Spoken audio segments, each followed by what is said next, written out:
सारे के सारे साथियों को नमस्कार। स्वागत अभिनंदन फिर से आपका साइटोलॉजी की दुनिया में।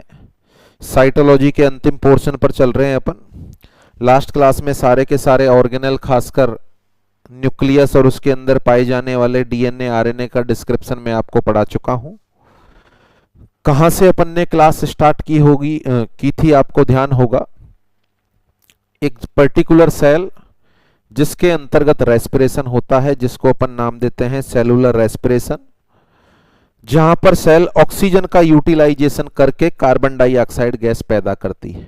सेलुलर रेस्पिरेशन के बारे में मैं काफी हद तक आपको बता चुका हूं, समझा चुका हूं। इसके अलावा एक पॉइंट अपन ने डिस्कस किया था कि आप जब पैदा हुए तो आपका वजन 2.5 किलो था, आज आपका वजन 50, 60, 70 किलो है। तो 2.5 किलो से 70 किलो तक का सफर आपने तय किया। उसके लिए आपकी बॉडी की सेल में 2 परिवर्तन हुए। परिवर्तन नंबर 1, सेल में लगातार डिवीजन हुआ, जिसको अपन नाम देंगे सेल डिवीजन। परिवर्तन नंबर 2, आपके हर एक सेल में प्रोटीन का निर्माण हुआ, जिससे सेल का साइज बहुत ज्यादा बढ़ गया। तो ये 2 टॉपिक आपके बचे हुए हैं जिनको अपन इस लेक्चर में डील करने वाले हैं। कौन कौन से टॉपिक है? नंबर 1 सेल डिवीजन और नंबर 2 प्रोटीन सिंथेसिस। तो पहला टॉपिक स्टार्ट करते हैं अपन।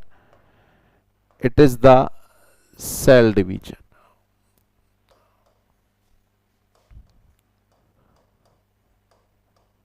सेल का डिवाइड होना सेल डिवीजन कहलाता है। यहां पर मैं आपसे क्वेश्चन करूं, या चलें क्वेश्चन कर ही लेता हूं। सेल डिवीजन की परिभाषा क्या होगी? कि एक सेल डिवाइड होकर 2 सेल बनाए, उसको अपन सेल डिवीजन कहते हैं, पहली परिभाषा। या एक सेल डिवाइड होकर एक से ज्यादा सेल बनाए, उसको अपन सेल डिवीजन कहते हैं। कौन सी परिभाषा ज्यादा सही है? फर्स्ट। नंबर 2, आप सारे के सारे साथियों को पता है कि एक सेल डिवाइड होकर माइटोसिस में 2 सेल बनाती और मियोसिस होता है तो 4 सेल बनाती। क्या कोई ऐसी भी सेल है जो डिवाइड होकर 3 सेल बनाती हो, 5 सेल बनाती हो, 6 सेल बनाती हो, 7 सेल बनाती हो, 8 सेल बनाती हो? क्या शरीर में कोई इस तरह की सेल है, या कभी इस तरह का सेल डिवीजन होता है? नेक्स्ट, गैमेटोजेनेसिस के दौरान कौन सा सेल डिवीजन पाया जाता है? माइटोसिस, मियोसिस, दोनों, या नन ऑफ देम?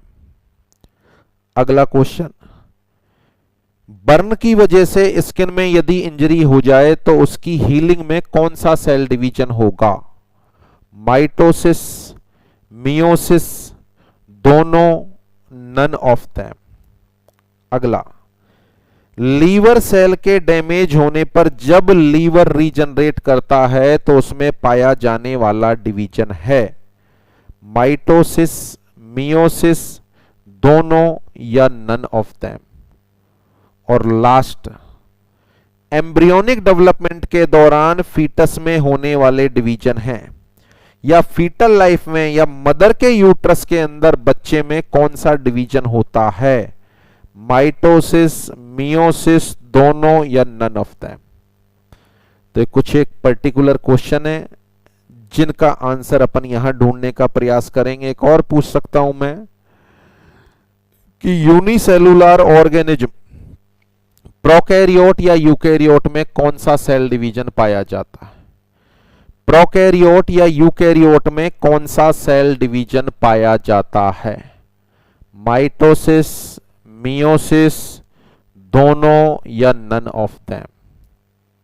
तो चलें इन सारे के सारे क्वेश्चंस का आंसर ढूंढते हैं अपन। नंबर 1, कोई भी एक पर्टिकुलर सेल डिवाइड होकर, कोई भी एक पर्टिकुलर सेल डिवाइड होकर, whenever the one cell divide into more than one cell, जब कोई सेल डिवाइड होकर एक या एक से ज्यादा सेल बनाए, एक से ज्यादा सेल का निर्माण करे, यह प्रक्रिया सेल डिवीजन कहलाती है। जब एक सेल डिवाइड होकर एक से ज्यादा सेल का निर्माण करे, यह प्रक्रिया सेल डिवीजन कहलाती है। पूरे के पूरे प्राणी जगत में 3 तरह का सेल डिवीजन होता है। पूरे के पूरे प्राणी जगत में 3 तरह का सेल डिवीजन होता है। अब आप सोच रहे हैं कि सर 2 ही सुने हैं, 2 नहीं, 3 तरह का सेल डिवीजन होता है। प्रोकैरियोट और यूनिसेलुलर ऑर्गेनिज्म। प्रोकैरियोट और यूनिसेलुलर ऑर्गेनिज्म में पाया जाने वाला डिवीजन होता है बाइनरी फिजन। इनमें पाया जाने वाला डिवीजन होता है बाइनरी फिजन। जैसा कि आप सभी को ज्ञात है कि प्रोकैरियोट्स, एग्जाम्पल बैक्टीरिया या वायरस, इनमें न्यूक्लियस नहीं होता, तो इनके अंदर ना तो माइटोसिस होता है और ना ही मियोसिस होता है। ना तो माइटोसिस होता है ना ही मियोसिस होता है। इनमें पाया जाता है बाइनरी फिजन। फॉर एग्जाम्पल के लिए यह एक बैक्टीरिया है, यह इसका जेनेटिक मटेरियल है, इसको डिवाइड होना है। यह जेनेटिक मटेरियल डीएनए या आरएनए हो सकता है, इसको डिवाइड होना है। डिवाइड होने से पहले यह सबसे पहले रेप्लिकेट करेगा, अपने जेनेटिक मटेरियल को रेप्लिकेट करेगा, अपना साइज बढ़ा लेगा, बोले तो डबल हो जाएगा इसके अंदर का जेनेटिक मटेरियल, और डबल होने के बाद यह 2 सेल में विभाजित हो जाएगा। अब बिना न्यूक्लियस के इन पर्टिकुलर एक सेल से 2 सेल बन गई और इनमें जेनेटिक मटेरियल आ गया। इस तरह के पर्टिकुलर डिवीजन को नाम देते हैं अपन बाइनरी फिजन। अब क्वेश्चन केवल इतना सा बनता है कि यह किस में पाया जाता है। आंसर है प्रोकैरियोट्स में या यूनिसेलुलर ऑर्गेनिज्म के अंदर बाइनरी फिजन पाया जाता है। फॉर एग्जांपल बैक्टीरिया और वायरस। आपके मेरे शरीर में कौन सा डिवीजन होता है, तो अभी के लिए दिमाग में ये बात फिक्स कर लें कि आपके मेरे शरीर में जो मेजर डिवीजन है, जो हर एक जगह होता है, उसका नाम है माइटोसिस। उस पर्टिकुलर डिवीजन का नाम है माइटोसिस।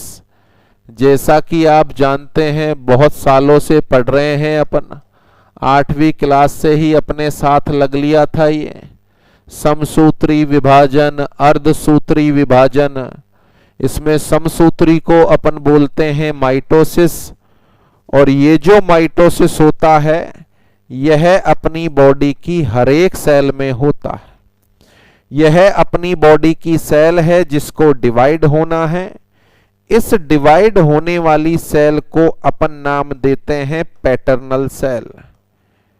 इस डिवाइड होने वाली सेल को अपन नाम देते हैं पैटर्नल सेल। ध्यान होगा, पितृत्व कोशिका। और यह सेल डिवाइड होती है और डिवाइड होने के बाद यह 2 सेल का निर्माण करती है। ये जो दोनों सेल बनती हैं, इनमें भी क्रोमोसोम के नंबर 46 होते हैं, और इन पर्टिकुलर सेल को नाम देते हैं अपन daughter cell. In particular cell को अपन नाम देते हैं डॉटर सेल।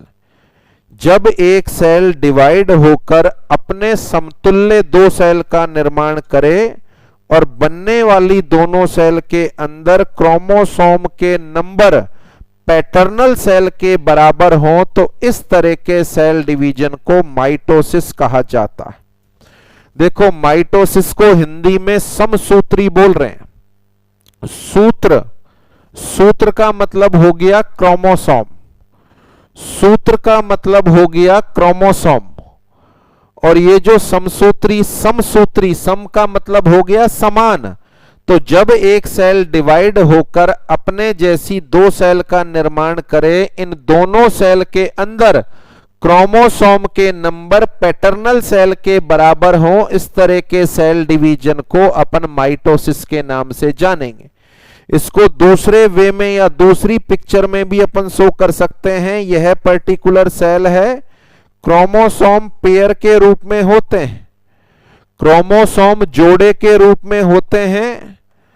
इसमें क्रोमोसोम का एक पेयर है। इस सेल को अपन नाम देते हैं डिप्लॉइड सेल। इस सेल को अपन नाम देते हैं डिप्लॉइड सेल। जब इस सेल में माइटोसिस होगा तो दो सेल बनेंगी और उन दोनों में सेम क्रोमोसोम के जोड़े होंगे। तो एक डिप्लॉइड सेल डिवाइड होकर दो डिप्लॉइड सेल का निर्माण करे।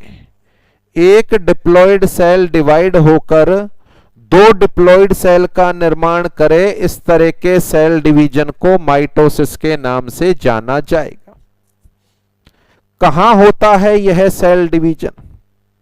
समझो, मेरे यहां पर चोट लग गई, घाव हो गया, अब यहां से स्किन उखड़ गई, आसपास की सेल डिवाइड होकर इस घाव को भरेंगी। उम्मीद करो कौन सा सेल डिवीजन होगा? Answer is mitosis. ऐसा तो हो नहीं सकता कि यहां सेल डिवाइड हो और उनमें मियोसिस हो जाए, क्रोमोसोम आधे हो जाए। नहीं, बगल में भी 46 और सेंटर में भी 46।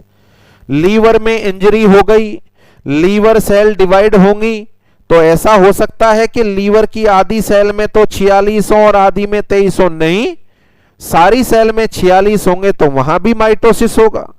एम्ब्रियो या अपन बात करें जाइगोट यूनिसेलुलर है। एक सेल से दो, दो से चार, चार से आठ, आठ से 16, 16 से 32, 32 से 64। तो ये जो लगातार डिवीजन हो रहे हैं, क्या ऐसा हो रहा है किसी सेल में आधे क्रोमोसोम बन रहे हो? नहीं, समान बन रहे हैं। तो पूरे 9 महीने तक मदर के यूट्रस में बच्चे के डेवलपमेंट के दौरान होने वाला डिवीजन कौन सा है? माइटोसिस। तो आपके मेरे शरीर में हर एक जगह अगर कोई डिवीजन होता है तो उस डिवीजन का नाम है माइटोसिस। अब बात आती है, क्या यह डिवीजन गैमीटोजेनेसिस के दौरान भी होता? ध्यान करो, पढ़ लिया होगा या पढ़ रहे होंगे या आगे पढ़ेंगे। Spermatogenesis, oogenesis, spermatogonia, primary spermatocyte, secondary spermatocyte, spermatid. तो शुरू में स्पर्मेटोगोनिया से बहुत सारी स्पर्मेटोगोनिया का निर्माण होगा। कौन सा डिवीजन होगा? माइटोसिस। ऐसे ही ओगोनिया में शुरुआती डिवीजन कौन सा होगा? माइटोसिस। उसके बाद जब स्पर्म या ओवम का निर्माण होगा तब जाकर होगा मियोसिस। तो शुरुआत में तो माइटोसिस ही होता है। तो यहां एक उलझन भरा क्वेश्चन बनता है, क्या गैमीटोजेनेसिस के दौरान भी माइटोसिस होगा? यस, गैमीटोजेनेसिस के दौरान कौन सा सेल डिवीजन पाया जाता है? माइटोसिस, मियोसिस, दोनों या नन ऑफ देम? आंसर है दोनों। माइटोसिस भी पाया जाएगा और मियोसिस भी पाया जाएगा। तो एक लाइन में यहां मैं लिखना चाहूं तो लिखूंगा, यह अपने शरीर की हर एक सेल में मौजूद होगा। यह अपने शरीर की हर एक सेल में मौजूद होगा। Mitosis are found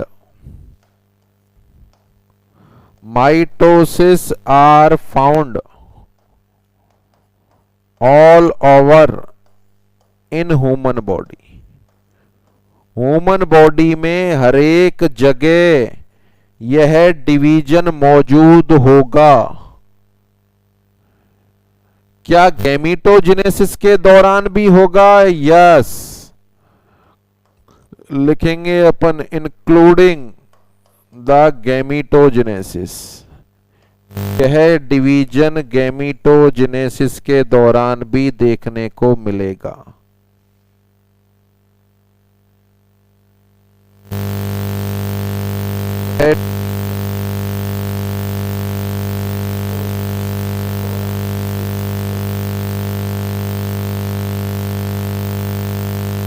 That is the meaning of mitosis। जब एक सेल डिवाइड होकर दो सेल का निर्माण करे, उन दोनों में क्रोमोसोम के नंबर अपनी पैटर्नल सेल के बराबर हो तो पाए जाने वाले डिवीजन को माइटोसिस कहेंगे।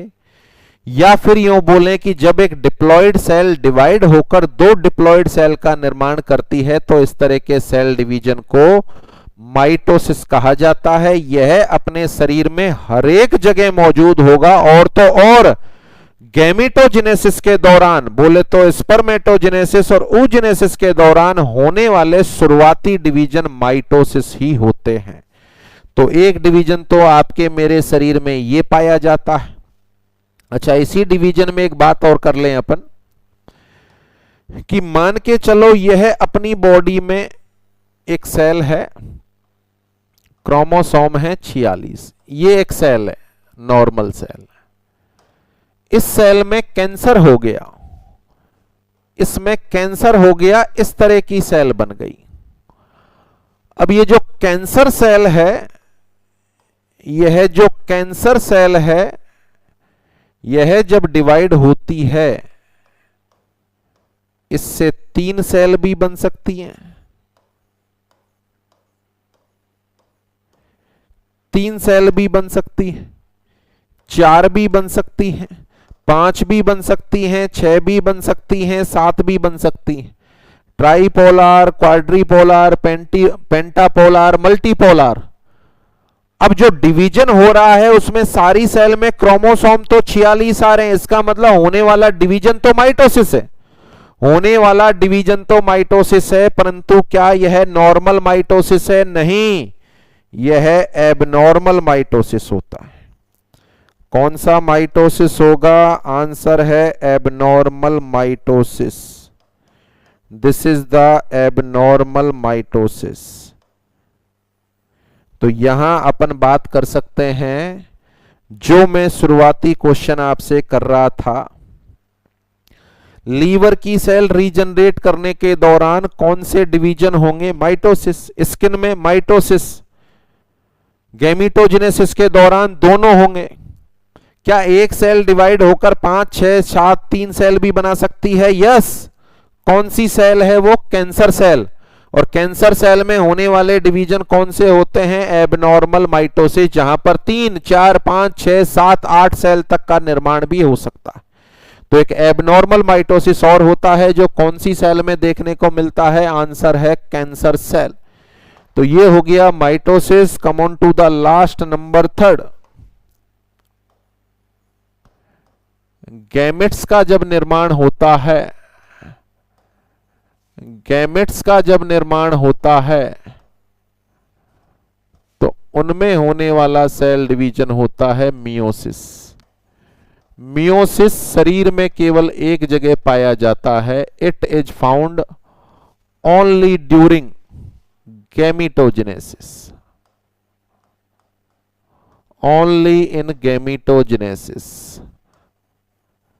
गैमेटोजेनेसिस में जब स्पर्म और ओवम का निर्माण होता है तो उनमें क्रोमोसोम के नंबर आधे हो जाते हैं। और प्रकृति ने यह दिया है एडवांटेज प्राणी जगत में या ह्यूमन को, क्योंकि स्पर्म और ओवम ऐसी सेल हैं जिनका आगे चल के मिलन होना है, और मिलन होना है तो आधे आधे होने चाहिए, ताकि आधा और आधा आपस में मिलकर एक बनेगा। तो केवल स्पर्मेटोजेनेसिस और oogenesis के दौरान मियोसिस या अर्धसूत्री विभाजन होता है। इसको इस तरीके से शो कर सकते हैं अपन। यह पर्टिकुलर सेल जिसमें क्रोमोसोम है 46, यह डिवीजन के लिए जाएगी, यह फर्स्ट फेज होगा, और इससे 2 सेल का निर्माण होगा जिनमें क्रोमोसोम होंगे 23, जिनमें क्रोमोसोम होंगे 23।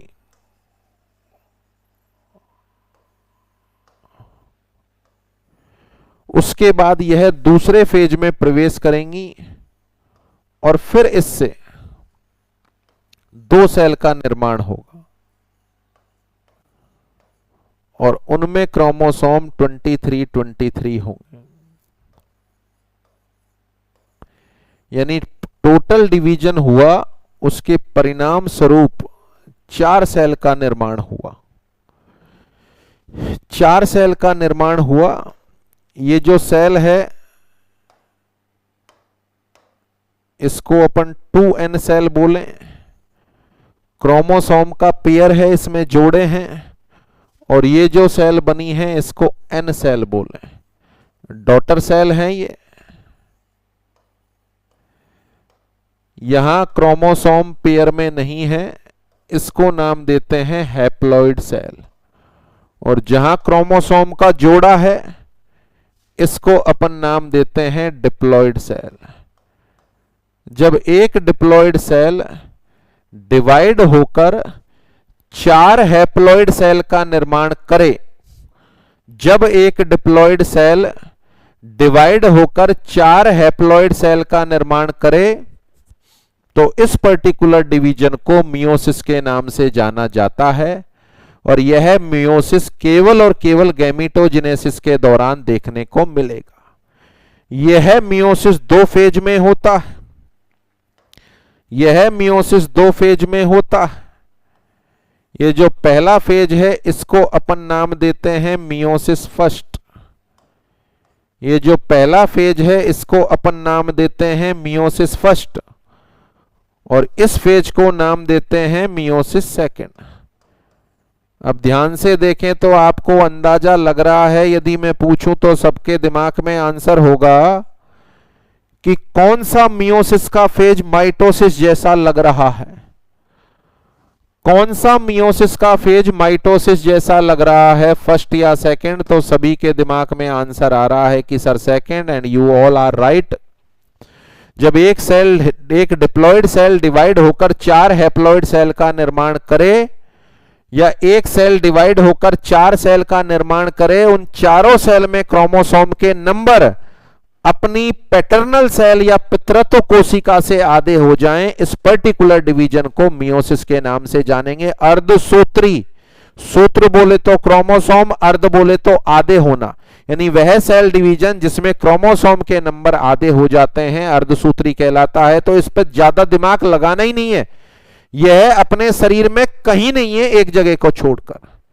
यह डिवीजन अपने शरीर में कहीं भी नहीं है एक जगह को छोड़कर, और वो जगह कौन सी है? During the gametogenesis. Is that clear? तो that is the meaning of cell division. पूरे प्राणी जगत में पाए जाने वाले तीनों तरह के सेल डिवीजन आपके सामने प्रस्तुत हैं। जब एक सेल डिवाइड होकर एक से ज्यादा सेल का निर्माण करे तो इस प्रक्रिया को सेल डिवीजन कहते हैं। यूनिसेलुलर ऑर्गेनिज्म या प्रोकैरियोट में पाया जाने वाला सेल डिवीजन होता है बाइनरी फिजन। उसके बाद आपके मेरे अंदर 2 तरह के सेल डिवीजन होते हैं, माइटोसिस। माइटोसिस 2 तरह का होता है, नॉर्मल और एबनॉर्मल। एबनॉर्मल कैंसर सेल में होता है, जहां एक सेल डिवाइड होकर 3, 4, 5, 6 सेल तक का निर्माण भी करती है। और नॉर्मल माइटोटिक डिवीजन में एक सेल के डिवीजन से बनने वाली सेल में क्रोमोसोम के नंबर अपनी पैटर्नल सेल के बराबर होते हैं। या एक डिप्लॉइड सेल डिवाइड होकर 2 डिप्लॉइड सेल का निर्माण करे, और यह अपनी शरीर में सारी जगह पाया जाएगा। हर जगह केवल माइटोसिस ही होगा, हर जगह केवल माइटोसिस ही होगा। क्या गैमीटोजेनेसिस के दौरान भी होगा? यस, यह डिवीजन गैमीटोजेनेसिस के दौरान भी होगा। और मेनली गैमीटोजेनेसिस में इसके अलावा कौन सा डिवीजन होता है? आंसर है मियोसिस। जब एक सेल डिवाइड होकर 4 सेल का निर्माण करे और चारों सेल में क्रोमोसोम के नंबर आधे रह जाएं, तो होने वाले सेल डिवीजन का नाम मियोसिस होगा। या फिर यूं बोलो कि एक डिप्लॉइड सेल डिवाइड होकर 4 हैप्लॉइड सेल का निर्माण करे, यह डिवीजन मियोसिस कहलाता है। 2 फेज में होता है, मियोसिस फर्स्ट और मियोसिस सेकंड। और यह डिवीजन केवल और केवल गैमीटोजेनेसिस के दौरान देखने को मिलेगा। Is that clear? तो ये सेल डिवीजन आपका कंप्लीट होता है। बाकी ब्रॉड वे में स्पर्मेटोजेनेसिस, oogenesis के टॉपिक में आपको पढ़ा दिया जाएगा, पढ़ लिया होगा या पढ़ लेंगे आप। इसके अलावा अपन बात करें, ये जो टॉपिक अपन ने स्टार्ट किया तो कुछ क्वेश्चन एक शुरुआती पूछा था, एक सेल डिवाइड होकर 2 सेल बनाए, क्या यह सेल डिवीजन है? या एक सेल डिवाइड होकर एक से ज्यादा सेल बनाए, कौन सी परिभाषा सही है? दूसरे नंबर वाली। लीवर सेल के रीजनरेट होने पर कौन सा डिवीजन होगा? माइटोसिस। स्किन में इंजरी होने पर बर्न के बाद कौन सा डिवीजन होगा? माइटोसिस। गैमीटोजेनेसिस के दौरान कौन सा डिवीजन होगा? दोनों, माइटोसिस और मियोसिस। प्रोकैरियोट, बैक्टीरिया, वायरस में कौन सा डिवीजन होता है? कोई सा नहीं, ना तो माइटोसिस ना मियोसिस। फिर कौन सा होता है? Binary fission. आंसर है बाइनरी फिजन। माइटोसिस में एक सेल से कितनी सेल बनती हैं? 2। मियोसिस में कितनी बनती हैं? 4। माइटोसिस में सेल के अंदर बनने वाली सेल के अंदर क्रोमोसोम के नंबर बराबर होते हैं, जबकि मियोसिस में क्रोमोसोम के नंबर आधे हो जाते हैं। Is that clear? तो ये सेल डिवीजन कंप्लीट होता है। आगे बढ़े आप, लास्ट टॉपिक।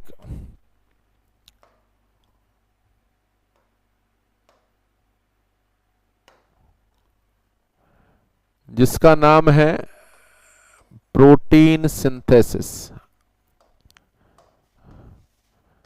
सेल के सारे ऑर्गेनेल मैं आपको पढ़ा चुका हूं। अब देखें सेल में किस तरीके से प्रोटीन का निर्माण होगा। यह आपकी बॉडी में सेल है, यह आपकी बॉडी में सेल है। यह सेल का सबसे बड़ा ऑर्गेनेल है जिसका नाम है न्यूक्लियस। सबसे बड़ा ऑर्गेनेल जिसका नाम है न्यूक्लियस। न्यूक्लियस में भरा हुआ है डीएनए। यह दूसरी स्ट्रक्चर के बारे में चर्चा करें।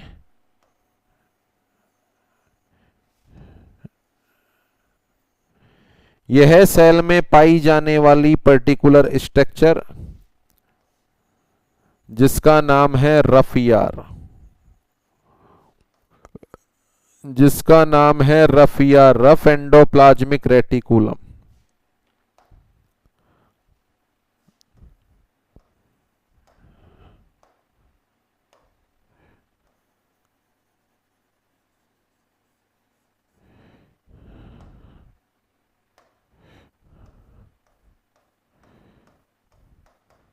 These are the free ribosome.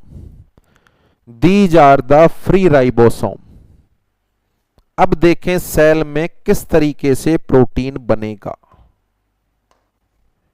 ये एक ऑर्गेनेल मान लो लाइसोसोम।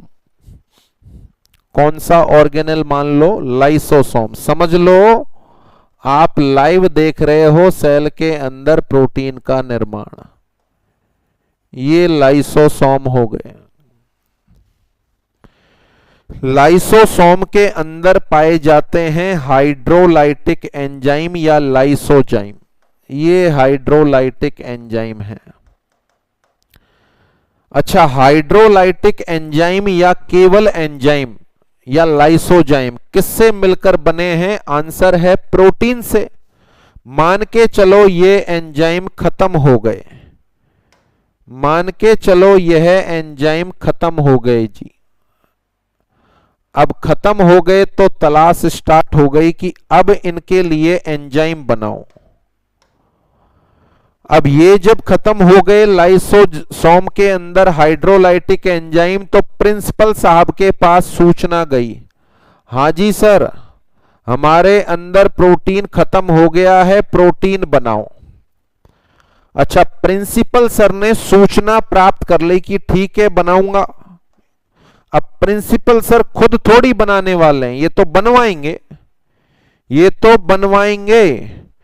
किससे बनवाएंगे? राइबोसोम से और रफ ईआर से। किससे बनवाएंगे? राइबोसोम से बनवाएंगे या रफ ईआर से बनवाएंगे। तो ठीक है, प्रिंसिपल साहब ने सूचना सुन ली कि भैया लाइसोसोम दुखी है, इसके अंदर एंजाइम खत्म हो गए, अब एंजाइम बनवाने। अच्छा, ये प्रिंसिपल साहब अपना सारा का सारा काम डीएनए की मदद से करते हैं, डीएनए की मदद से करते हैं। ये न्यूक्लियस को बाहर निकाल लिया मैंने।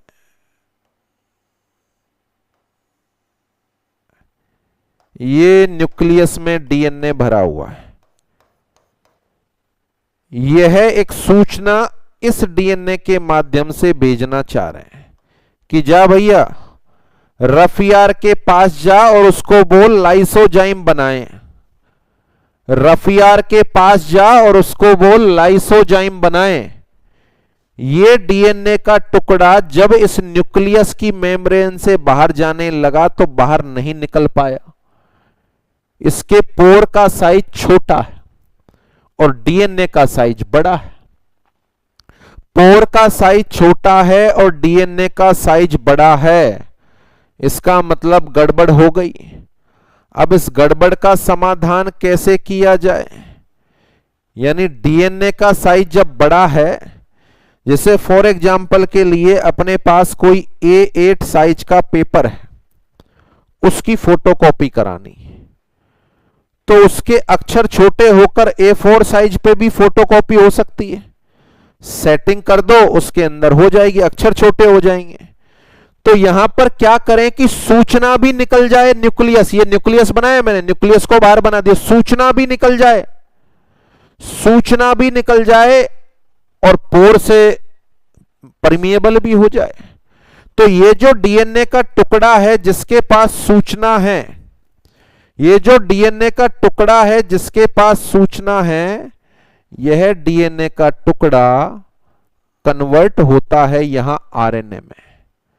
आपको पढ़ा चुका हूं मैं कि आरएनए सिंगल स्ट्रैंडेड होता है जबकि डीएनए डबल स्ट्रैंडेड होता है। अब सीधा सा मतलब आरएनए जब सिंगल स्ट्रैंडेड है तो इसका साइज छोटा होता होगा, इसका साइज छोटा होता होगा और यह आसानी से इसको पार कर सकता है। तो जो संदेश था उसकी ज्यों की त्यों कॉपी हो गई और हुआ यह कि डीएनए से आरएनए का निर्माण हो गया और यह आरएनए अब सूचना को लेकर, मैसेज को लेकर रफ यार के पास जाएगा या राइबोसोम के पास जाएगा। तो न्यूक्लियस के अंदर डीएनए से आरएनए का निर्माण हुआ। इस डीएनए से आरएनए का निर्माण, इस प्रक्रिया को अपन बोल सकते हैं फोटोकॉपी हो गई। इस प्रक्रिया को अपन बोल सकते हैं फोटोकॉपी हो गई और इसी प्रक्रिया को नाम दिया जाता है ट्रांसक्रिप्शन। इसी प्रक्रिया को नाम दिया जाता है ट्रांसक्रिप्शन। Is that clear? ये जो यहां पर आरएनए बना है, इस डीएनए से आरएनए बना, यह मैसेज लेकर जा रहा है। मैसेज लेकर जाने वाले इस आरएनए को नाम देते हैं मैसेंजर आरएनए। क्या नाम देते हैं? Messenger RNA. किससे हुआ है इसका निर्माण? डीएनए के इस टुकड़े से हुआ है। क्यों करना पड़ा निर्माण? क्योंकि यह डीएनए का टुकड़े का साइज बड़ा था, जो न्यूक्लियर मेम्ब्रेन को पार नहीं कर पा रहा था। अब जैसे ही यह आरएनए में कन्वर्ट हुआ, इस मैसेंजर आरएनए इस न्यूक्लियर मेम्ब्रेन के पोर को आसानी से पार कर पाएगा। यह मैसेंजर आरएनए बना, मैसेज लेकर गया रफ यार के पास कि हां जी, न्यूक्लियस ने भेजा है और कहा है कि प्रोटीन बनाओ। न्यूक्लियस ने भेजा है और कहा है कि प्रोटीन बनाओ। अब यहां रफ ईआर इससे बोलती है कि प्रोटीन तो मैं बनाऊं, पर तुम्हारे द्वारा जो मैसेज आया है मैं इसको समझ नहीं पा रही हूं। यह मैसेज इंग्लिश में लिखा हुआ है और मुझे इंग्लिश पढ़ना नहीं आता, मैं तो केवल हिंदी पढ़ सकती हूं। फिर ये राइबोसोम के पास गया, राइबोसोम ने भी यही जवाब दिया कि भैया इंग्लिश में लिखा है, प्रोटीन तो बन जाएगा बट कौन सा बनाना है इसका अनुवाद करना पड़ेगा।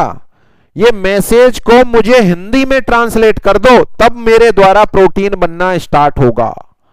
रफ यार और राइबोसोम दोनों ने यही जवाब दिया। अब क्या करे बेचारा एमआरएनए फंस गया। तो इस एमआरएनए की सहायता करने के लिए खुद इसका भाई चलकर आया। खुद इसका भाई चलकर आया और इसके भाई ने कहा कि तेरे मैसेज का ट्रांसलेशन मैं करूंगा, तेरे मैसेज का ट्रांसलेशन मैं करूंगा और मैं इस राइबोसोम को इस मैसेज को पढ़ के बताऊंगा, फिर तो कोई दिक्कत नहीं होगी कि दिक्कत नहीं होगी। तो इस पर्टिकुलर आरएनए ने इस मैसेज को ट्रांसलेट करके इनको समझाया। अल्टीमेटली हुआ यह कि इस आरएनए के द्वारा इस एमआरएनए के मैसेज को ट्रांसफर किया गया। यह साइटोप्लाज्म में मौजूद था और इस पर्टिकुलर आरएनए के द्वारा जब मैसेज ट्रांसफर किया गया है, it means that is the tRNA. What is this? That is the tRNA. TRNA बोले तो ट्रांसफर आरएनए जो साइटोप्लाज्म में पड़ा हुआ था। अच्छा, ये जो टीआरएनए है बेसिकली यह कहां से आया?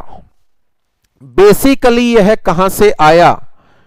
यह आपको ध्यान हो तो न्यूक्लियोलस में मैंने पढ़ाया था आरएनए होता है। यह न्यूक्लियोलस का आरएनए यहां से पार होकर जब साइटोप्लाज्म में पहुंचता है तो यही टीआरएनए का काम करता है। तो न्यूक्लियोलस में पाया जाने वाला आरएनए टीआरएनए का निर्माण करता है और यह टीआरएनए एमआरएनए के द्वारा लाए गए मैसेज को पढ़ाता है। लाए गए मैसेज को पढ़ाएगा। मैसेज को पढ़ाने के बाद प्रोटीन का निर्माण स्टार्ट हो जाएगा। मैसेज को पढ़ाने के बाद प्रोटीन का निर्माण स्टार्ट हो जाएगा। अच्छा, प्रोटीन का निर्माण किस पर स्टार्ट होगा? राइबोसोम पर। और ध्यान है, राइबोसोम की स्ट्रक्चर में क्या होता है? प्रोटीन और आरएनए। प्रोटीन और आरएनए, ये जो आरएनए राइबोसोम की स्ट्रक्चर में है दैट इज द आरआरएनए। यह आरएनए जो राइबोसोम की स्ट्रक्चर में है that is the rRNA. RRNA बोले तो राइबोसोमल आरएनए। तो जैसे ही प्रोटीन का निर्माण स्टार्ट होगा यह आरआरएनए भी प्रोटीन निर्माण में हेल्प करेगा। तो देखो, ज्ञात हो तो एमआरएनए ने भी प्रोटीन निर्माण में मदद की, टीआरएनए ने भी प्रोटीन निर्माण में मदद की और आरआरएनए भी प्रोटीन का निर्माण करवा रहा। आरएनए जब पढ़ाया था तो समझाया था all type of RNA is responsible for protein synthesis. All type of RNA is responsible for protein synthesis. इस टीआरएनए के द्वारा एमआरएनए के द्वारा लाए गए मैसेज का ट्रांसफर करना क्या कहलाता है? आंसर है ट्रांसलेशन कहलाता है। क्या कहलाता है? आंसर है ट्रांसलेशन कहलाता है। Is that clear? अब इसको फेयरली मैं समझाऊं। ये अपनी सेल, सूचना मिली न्यूक्लियस को कि भैया प्रोटीन बनाना है। इस न्यूक्लियस के अंदर डीएनए का एक टुकड़ा अलग हुआ और मैसेज लेकर जाने लगा, परंतु इसका साइज बड़ा है, यह मैसेज लेकर नहीं जा सकता। यह मैसेज लेकर नहीं जा सकता तो इसकी फोटोकॉपी हो गई और मैसेज ले जाने वाले आरएनए का निर्माण हो गया। तो इस डीएनए के टुकड़े से इस आरएनए का निर्माण होना, सबसे पहले तो ये कौन सा आरएनए बन गया जी? एमआरएनए। कौन सा आरएनए बन गया? एमआरएनए। और इस डीएनए के टुकड़े से इस एमआरएनए का निर्माण होना, इसी प्रक्रिया को अपन ने नाम दिया ट्रांसक्रिप्शन, बोले तो फोटोकॉपी होना। इस प्रक्रिया को अपन ने नाम दिया transcription. What is the transcription? कॉपिंग। फिर ये एमआरएनए यहां से मैसेज लेकर आ गया और इस मैसेज को पढ़ाने लगा राइबोसोम को। इस मैसेज को पढ़ाने लगा राइबोसोम को। अब राइबोसोम इसके मैसेज को पढ़ने में असमर्थ है, इसकी लैंग्वेज को समझने में असमर्थ है। इसकी लैंग्वेज को समझाने के लिए यहां पर एक और आरएनए आया अपने भाई की मदद करने के लिए, और इस आरएनए ने इस एमआरएनए के द्वारा लाए गए मैसेज को राइबोसोम को पढ़ाया। तो मदद करने के लिए ये जो आरएनए आया था, इसने मैसेज को ट्रांसफर किया, इसलिए इसका नाम था टीआरएनए। इसका नाम है टीआरएनए।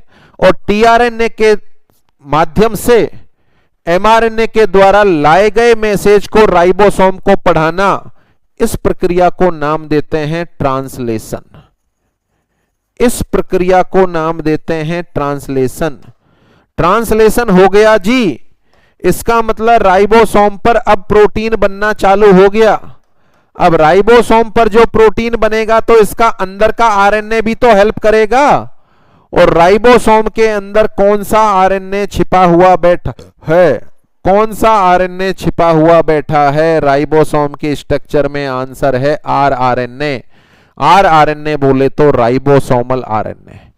तो यहां गौर कर लो, 5 वर्ड हैं, mRNA, tRNA, rRNA, translation, transcription. MRNA, tRNA, rRNA, transcription और ट्रांसलेशन। एमआरएनए का निर्माण किसके द्वारा हुआ जी? डीएनए के द्वारा हुआ जी। क्या बोला गया इसको? ट्रांसक्रिप्शन। टीआरएनए कहां से आया? न्यूक्लियोलस में पाए जाने वाले आरएनए से टीआरएनए का निर्माण हुआ। टीआरएनए ने एमआरएनए के मैसेज को राइबोसोम को पढ़ाया। यह क्या कहलाया? यह ट्रांसलेशन कहलाया। और राइबोसोमल आरएनए जो राइबोसोम की स्ट्रक्चर में पाया जाता है वह भी प्रोटीन सिंथेसिस में हेल्प करता है। That is the process of protein synthesis. इसको सिंपल वे में लिखा जाए इस तरीके से लिख सकते हैं अपन। सबसे पहले क्या हुआ? सबसे पहले क्या हुआ? डीएनए का एक छोटा सा टुकड़ा न्यूक्लियस के अंदर ही अलग हुआ। न्यूक्लियस के अंदर ही अलग हुआ और इस डीएनए के टुकड़े से किसका निर्माण हुआ? आंसर है मैसेंजर आरएनए का निर्माण हुआ। मैसेंजर आरएनए के निर्माण को किस नाम से जानेंगे? मैसेंजर आरएनए के निर्माण को किस नाम से जानेंगे? आंसर है ट्रांसक्रिप्शन। ट्रांसक्रिप्शन का मतलब समझ लो, बस साइज छोटा हो गया। A8 साइज वाले पेपर की फोटोकॉपी A4 साइज वाले पेपर पर हो गई। एमआरएनए का निर्माण हुआ। यह सारी की सारी प्रक्रिया कहां पर हुई? यह सारी की सारी प्रक्रिया हुई न्यूक्लियस के अंदर। तो एमआरएनए का निर्माण कहां पर होता है? एमआरएनए का निर्माण कहां पर होता है? आंसर है इनसाइड द न्यूक्लियस। अच्छा, एमआरएनए बनने के बाद यह कहां पर पहुंचा? यह पहुंचा राइबोसोम और रफियार पर। Ribosome and रफियार। और उनसे जाकर बोला कि मुझे न्यूक्लियस ने भेजा है, प्रोटीन बना दो। दोनों ने मना कर दिया, रफियार और राइबोसोम ने, कि हमें तो तुम्हारी भाषा ही समझ में नहीं आ रही, प्रोटीन कैसे बनाएं। तो यहां भाषा को समझाने के लिए एक और आरएनए का रोल आया जिसने इस मैसेज को ट्रांसफर किया। और ट्रांसफर करने वाले इस आरएनए का नाम है टीआरएनए। और मैसेज को ट्रांसफर करने का मतलब है इंग्लिश लैंग्वेज को हिंदी में चेंज कर दिया। और इस तरह की कंडीशन को किस नाम से जानते हैं अपन? ट्रांसलेशन। जैसे ही ट्रांसलेशन हुआ और राइबोसोम के ऊपर प्रोटीन बनना स्टार्ट हुआ, राइबोसोम के अंदर प्रोटीन बनना स्टार्ट हुआ, बोले तो protein synthesis starts. Protein synthesis starts. तो इस प्रोटीन सिंथेसिस में एक और आरएनए ने हेल्प की। कौन सा आरएनए? आरआरएनए, बोले तो ribosomal RNA. Ribosomal RNA also help in protein synthesis. अब ये आप कभी भूलेंगे नहीं। राइबोसोमल आरएनए किसकी स्ट्रक्चर में मौजूद है? राइबोसोम की। Ribosomal RNA also help in protein synthesis. Also help in protein synthesis. It is the meaning of protein synthesis. Clear? DNA का एक छोटा सा टुकड़ा एमआरएनए में कन्वर्ट होता है। यह प्रक्रिया क्या कहलाती है? ट्रांसक्रिप्शन। कहां पर होती है? न्यूक्लियस के अंदर। इससे आगे की सारी प्रक्रिया कहां पर होती है? साइटोप्लाज्म में। What is the translation? MRNA के द्वारा लाए गए मैसेज को राइबोसोम के ऊपर ट्रांसफर करना ट्रांसलेशन कहलाता है। कौन कराता है ट्रांसलेशन? आंसर है ट्रांसफर आरएनए। राइबोसोमल आरएनए कहां होता है? Inside the ribosome. Is that clear? तो यहां ट्रांसक्रिप्शन ट्रांसलेशन का मतलब समझ गए। अब दो और क्वेश्चन बनते हैं। तीनों तरह के आरएनए में से कौन से आरएनए को कोडोन भी कह सकते हैं और कौन से आरएनए को एंटी कोडोन भी कहा जाता है? तो देखो, कोडोन का मतलब मैसेज को कोड की फॉर्म में लाने वाला, और एंटी कोडोन का मतलब जो कोडोन की डिकोडिंग करे। एमआरएनए मैसेज को लाया पॉलीथीन में बंद करके, अब पॉलीथीन में बंद है तो राइबोसोम नहीं पढ़ पा रहे। टीआरएनए आया, उसने पॉलीथीन को खोल दिया कि ये लो पढ़ लो, राइबोसोम ने मैसेज पढ़ लिया। तो कोडोन तो कौन? एमआरएनए, और एंटी कोडोन कौन? टीआरएनए। टीआरएनए ने जो मैसेज कोडिंग में आया था उसकी डिकोडिंग कर दी। ये तो सिंपल समझने के लिए बता रहे हैं, अदरवाइज तो एक्चुअल मीनिंग होता है कोडिंग को डिकोड करना। तो कौन सा आरएनए एंटी कोडोन के नाम से भी जाना जाता है, या कौन से आरएनए को एंटी कोडोन कह सकते हैं? Answer is tRNA. और कौन से आरएनए को कोडोन कह सकते हैं? जो कोडोन की फॉर्म में मैसेज लाया है, दैट इज द एमआरएनए। तो यहां पर 7 वर्ड हैं, सातों का मतलब बखूबी समझ में आ गया। MRNA, tRNA, rRNA, transcription, translation, codon and anti codon. It is the meaning of protein synthesis. Protein बन गया, प्रोटीन बन गया, रफियार पे प्रोटीन बन गया। अब इसको कहां पहुंचाना है? लाइसोसोम में। गोल्जी एपेरेटस आई, उसने इसको उठाया और उठाकर कहां छोड़कर आना है? लाइसोसोम में। लो भैया, एंजाइम खत्म हो गए थे ना, बना दिए। एंजाइम खत्म हो गए थे, बना दिए। It is the process of protein synthesis. Is that clear? तो ये आपके दोनों टॉपिक क्लियर होते हैं। सेल डिवीजन भी हो गया और प्रोटीन सिंथेसिस भी हो गया। ट्रांसक्रिप्शन, ट्रांसलेशन क्या होता है, ये सारा प्रोसेस क्लियर हो गया। तीनों तरह के आरएनए हो गए। लास्ट लेक्चर में आपको बताया था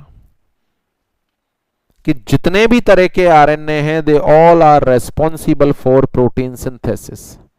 दे all are responsible for protein synthesis. अब कैसे बनाते हैं प्रोटीन, अभी शायद इस लेक्चर के माध्यम से आपको जवाब मिल गया। तो it is the end of cytology. Cytology में बनने वाले सारे के सारे क्वेश्चंस का जवाब आपको मिल गया। इनसे बाहर किसी भी तरह का क्वेश्चन आना संभव नहीं, किसी भी तरह का क्वेश्चन आना संभव नहीं। यहां पर अपन ने सेल के बारे में बात करें तो सेल का टॉपिक स्टार्ट जो किया, उसमें अपन ने शुरुआत में कुछ क्वेश्चन पूछे थे जिनका जवाब शायद फटाफट ले लिया जाए आपके द्वारा, और 100% जवाब आप देने में सक्षम है।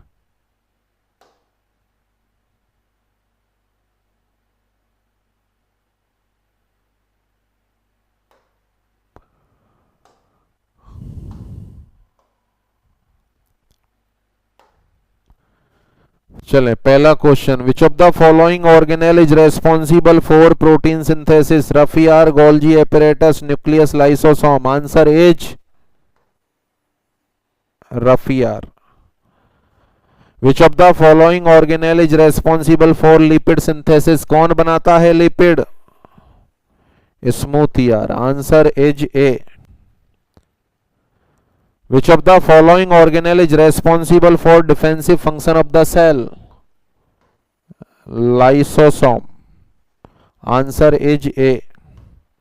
Which of the following organelle is responsible for storage of substance or water? कौन स्टोर करता है? Central vacuole. Question number 5. Which of the following organelle is responsible for transport of protein and lipid? Protein और lipid का transport. Answer फिर से ए, Golgi apparatus. Question number 6, निम्न में से कौन सी स्ट्रक्चर सेल को मैकेनिकल सपोर्ट प्रदान करती है? आंसर तुरंत आ गया क्वेश्चन देखते ही, माइक्रोट्यूबुल और माइक्रोफिलामेंट बोले तो answer is also a. Which of the following organelle is responsible to control the permeability of cell?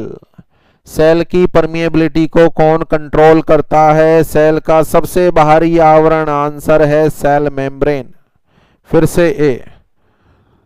Energy production of cell, energy production of cell, mitochondria.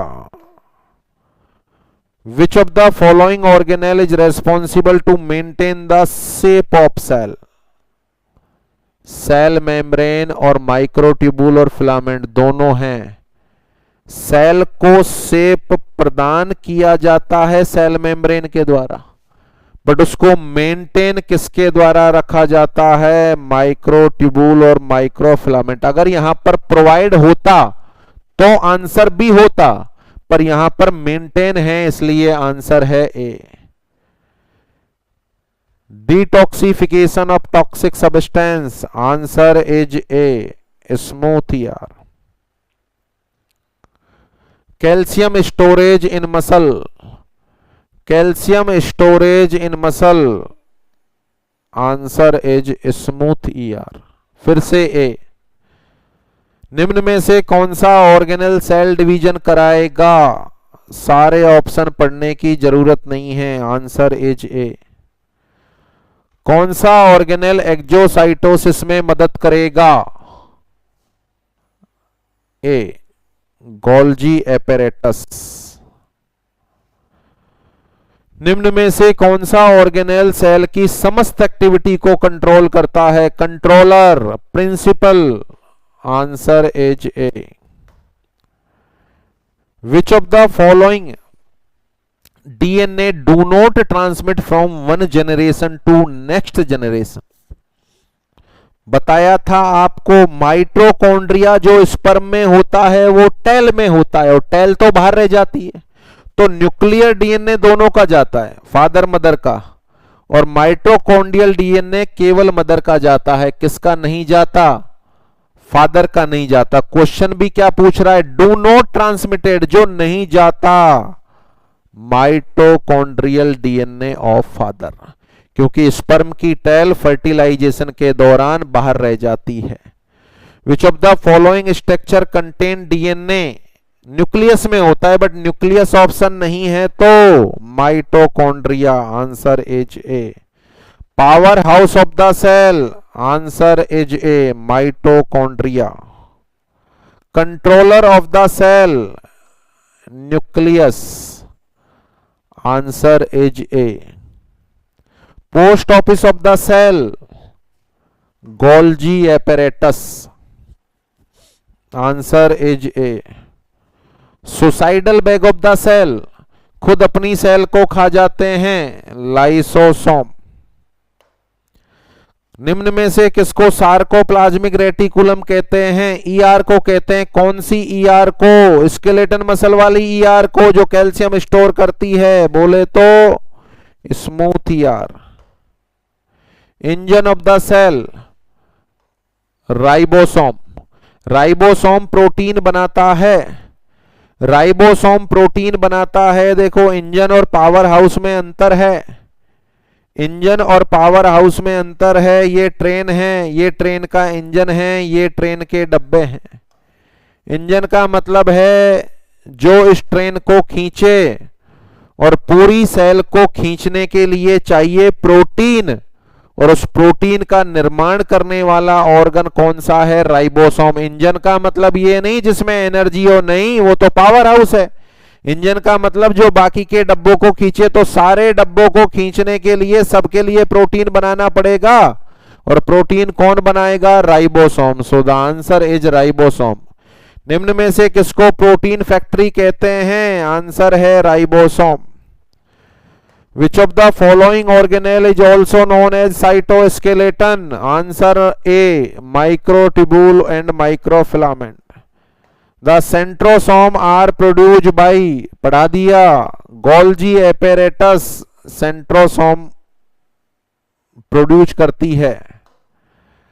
Which of the following RNA are produce inside the nucleus. अभी अभी पढ़ा अपन ने, nucleus के अंदर क्या बना था, mRNA. MRNA, tRNA कहां मिला था, साइटोप्लाज्म में। आरआरएनए कहां था, राइबोसोम में। तो कौन सा आरएनए न्यूक्लियस के अंदर बना, आंसर ए, एमआरएनए।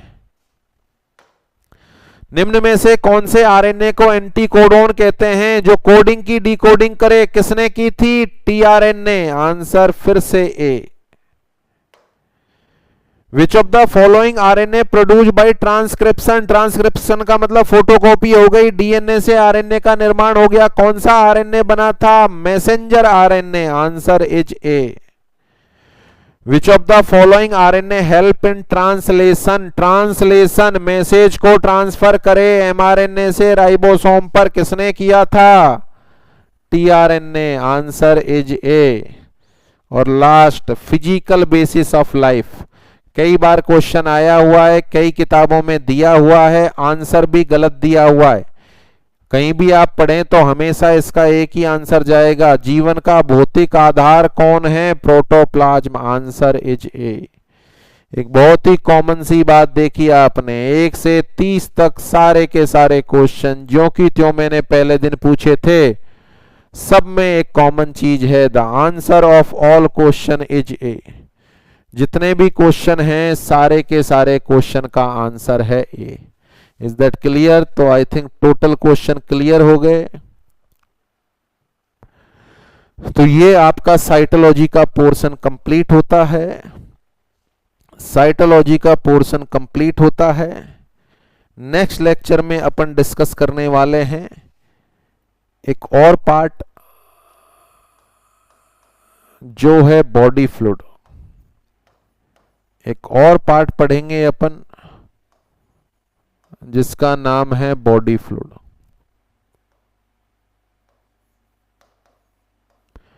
तो बॉडी फ्लूइड को नेक्स्ट लेक्चर में डील करेंगे। यहां पर उससे संबंधित 2-4 क्वेश्चन मैं पूछ लेता हूं।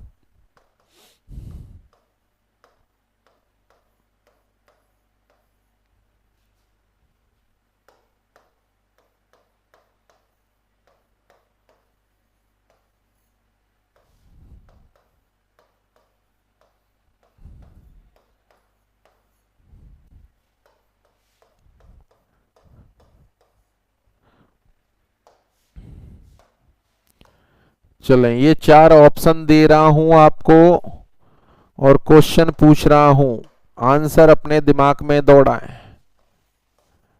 The total amount of fluid in human body. The total amount of fluid in human body 30%, 70%, 50% या 60%। पहला क्वेश्चन, ह्यूमन बॉडी में कुल कितना % वाटर होता है?